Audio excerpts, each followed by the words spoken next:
16 November. मतदानाला फक्त 4 दिवस बाकी होते आणि प्रचाराचे शेवटचे 2 दिवस शिल्लक होते. सभा, रॅली, भाषणं, पदयात्रा, बैठकी, प्रत्येक ठिकाणी सारखीच स्थिती. या सगळ्या बंदोबस्ताचा ताण कुणावर असेल तर पोलिसांवर. सगळी निवडणूक प्रक्रिया सुरळीत पार पाडावी म्हणून पोलीस डोळ्यात तेल घालून लक्ष देत होते. आणि अशातच पुणे ग्रामीण पोलिसांना एक माहिती मिळाली. इंदापूरच्या तावशी गावाजवळच्या स्मशानभूमीत एक मृतदेह संशयास्पद अवस्थेत जळत असल्याची. पोलीस घटनास्थळी पोहोचले. त्यांनी सगळ्या गोष्टी तपासल्या, पण त्यांच्या समोर होती अंत्यविधीसाठी असलेल्या लोखंडी जाळीवर पसरलेली राख. त्या राखेतून पोलिसांना खून कधी झालाय, कशामुळे झालाय, खून कुणाचा झालाय आणि खून कुणी केलाय या सगळ्या प्रश्नांची उत्तरं शोधायची होती. ही उत्तरं मिळाली, आरोपी सापडले, पण कसे? त्याचीच ही स्टोरी. नमस्कार, मी चिन्मय आणि तुम्ही पाहताय बोलभिडू. तर 16 तारखेला पोलिसांना तावशी गावाजवळच्या स्मशानभूमीमध्ये एक मृतदेह जळत असल्याची बातमी पोलीस पाटलांकडून मिळाली. पोलीस घटनास्थळी पोहोचले तोपर्यंत मृतदेहाची राख झाली होती. बाजूलाच अर्धवट जळालेलं एक लाकूड होतं. कोणाला तरी ओढत आणल्याचं स्पष्ट करणारे मातीचे डाग होते आणि त्यामध्ये होतं रक्त. पोलिसांनी या सगळ्या गोष्टी फॉरेन्सिक तपासणीसाठी लॅबमध्ये पाठवल्या, पण रिपोर्ट्स येईपर्यंत पोलिसांना खून नेमका कुणाचा झालाय आणि कसा झालाय याचा तपास लावायचा होता. त्यासाठी पोलिसांकडे 4 महत्त्वाचे क्लू होते.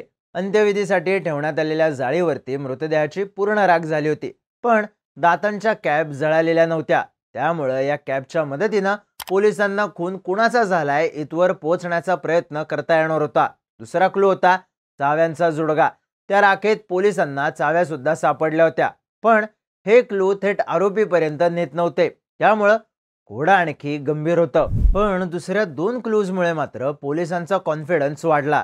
यात महत्वाचा होता एक लाकडाचा तुकडा. कारंजाच्या झाडाच्या लाकडाचा हा तुकडा.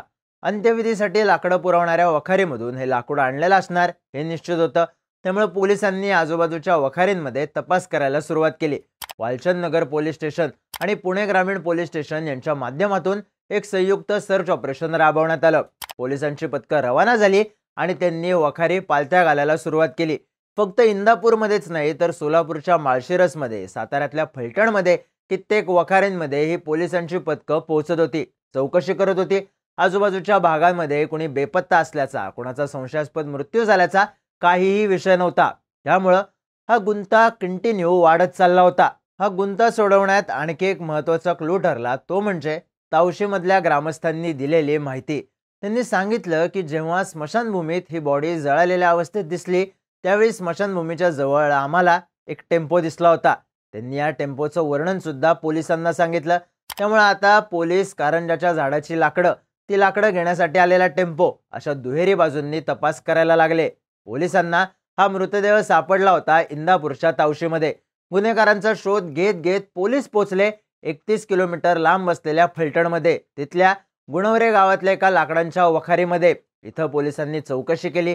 टेम्पोचं वर्णन, कारंजाचं लाकूड, सगळ्या गोष्टी सांगितल्या आणि पोलिसांना 2 नावं समजली, दादासाहेब हरिहर आणि विशाल खिलारे.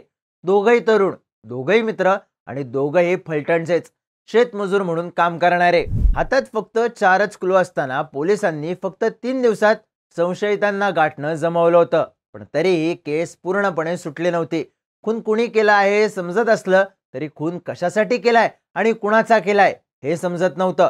पोलिसांच्या टीमनं आणखी एक गोष्ट जमवली, ती म्हणजे दादासाहेब आणि विशालच्या चौकशीमधून ज्याचा खून झाला आहे त्या व्यक्तीचं नाव काढलं होतं, हरिभाऊ जगताप, वय वर्ष 74. आता नवं कोडं तयार झालं की या 74 वर्षांच्या माणसाचा खून 23 आणि 30 वर्षांच्या पोरांनी का केला. पण यात पोलीस तपास करत करत पोचले कोल्हापूरला, हरिभाऊ जगताप यांच्या मुलाच्या घरी. त्याला पोलिसांनी राखेत सापडलेल्या दातांच्या कॅप दाखवल्या, चाव्यांचा जुडगा दाखवला, ज्यावरून त्यानं ओळख पटवली, या वस्तू माझ्या वडिलांच्याच आहेत.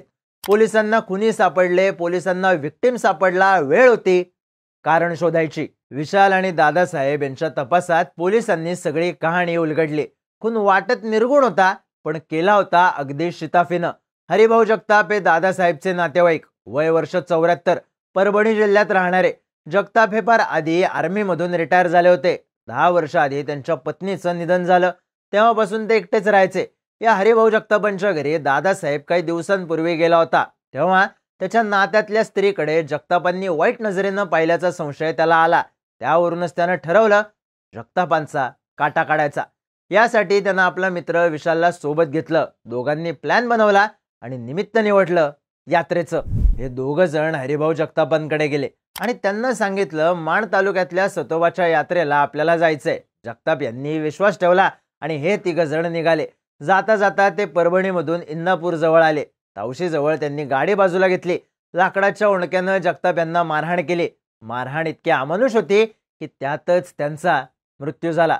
मग या दोघांनी वखारीमधून आणलेली लाकडं सरणावर रचली आणि तिथंच जगताप यांचा मृतदेह जाळला. पण या सगळ्यात रक्ताचे डाग मातीत दिसले, लाकडावर दिसले आणि पोलिसांना हा साधा मृत्यू नसून खुनाचा प्रकार असल्याचा संशय आला. मग पोलिसांनी तपासाची चक्र हलवली आणि 3 दिवसात आरोपींना पकडलं. चौकशी पूर्ण केली आणि मग समोर आलं या घटनेचं सत्य. नात्यातल्याच व्यक्तीचा परभणीतून इंदापूरमध्ये आणून केलेला खून आणि तो पचवायला लावलेलं डोकं, असं हत्येचं कोडं जे सुटलं राखेत सापडलेल्या दाताच्या कॅपमधून आणि कारंजाच्या लाकडावर सापडलेल्या रक्ताच्या डागांमधून.